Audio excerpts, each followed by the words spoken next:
Welcome back, everybody, to Guessing for Gold. When you're listening to my title, you're probably wondering, what's the title mean? Well, we're talking football. We're talking about football. We all have our different opinions. You have your beliefs, I have my beliefs. Everybody's going to have their beliefs. And when we're talking to each other and we're leaving posts, people are reading it, we're going to get so many different viewpoints. We can all talk about it. We can all learn from each other. With all these different viewpoints and all these different heads in the game, we can make better picks. And the goal is what you'll win. You know, what you win if you play. We're going to try to get this last video is 4 minutes and 30 seconds. I'm trying to keep these about 4-minute videos in this first week. Let's see how this one goes. 3 games. This one's a New Orleans-Detroit game. The Lions are good. Really good. They're loaded. We'll talk about more about players later in a different video. They're like super loaded, way stronger than New Orleans. New Orleans is not good. They're weak. I don't really know anything about them. I'll research them a little bit and know a little bit more about them, but there's not much to say about them. So I think that the Lions, as loaded as they are, and they're very powerful, but so is the entire conference. The Lions are going to have a great year. Call it Ford's machine. They built a powerhouse in the last so many years. I think they're going to plain out destroy New Orleans.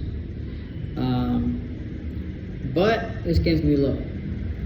They're going to destroy them. But New Orleans isn't going to be able to help the cause in terms of the over-under Vegas numbers. Vegas has them at 49-50. That's a no-go. That ain't going to happen. Nowhere close.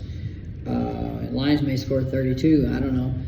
But I don't think New Orleans is going to score enough points to help. Let's go to the Jets-Tennessee game in the land that Elvis and BB put together or made famous. Both teams are going to play each other neck and neck, and they're both weak. There's nothing really to either program. Again, they're programs that I really don't know a lot about. They're all brand new programs. Jets have some people left over. Aaron Rodgers got out of there, but I'd have to say it's a really low-scoring, but probably no-scoring game. I think that the Jets will pull it off. 2.5 points, 3 points. I think they can pull it off.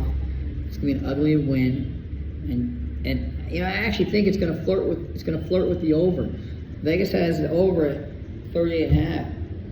I think this game will flirt with the over, but I don't know. I don't think it's going to go over. I think it might hit a 37. You know, it might just stay stale at 37, maybe even 38, but that's not going over.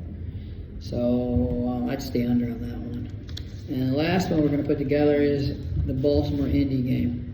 Ravens are loaded. I like the Ravens this year. They're going to be entertaining. Indy, I've always liked Indianapolis Colts as a program, but they're not strong enough to match up against Baltimore.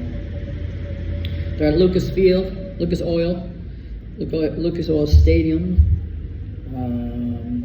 and Baltimore will cover 3.5 points.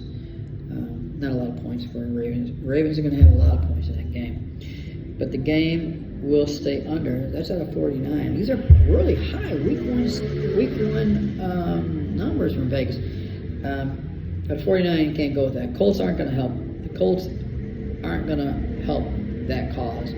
They could bring back Johnny U or Peyton, and then we could talk different information. Johnny U would light up the field, but they're not going to help. They're not going to help Baltimore take this game over 49 points. All right. Thanks.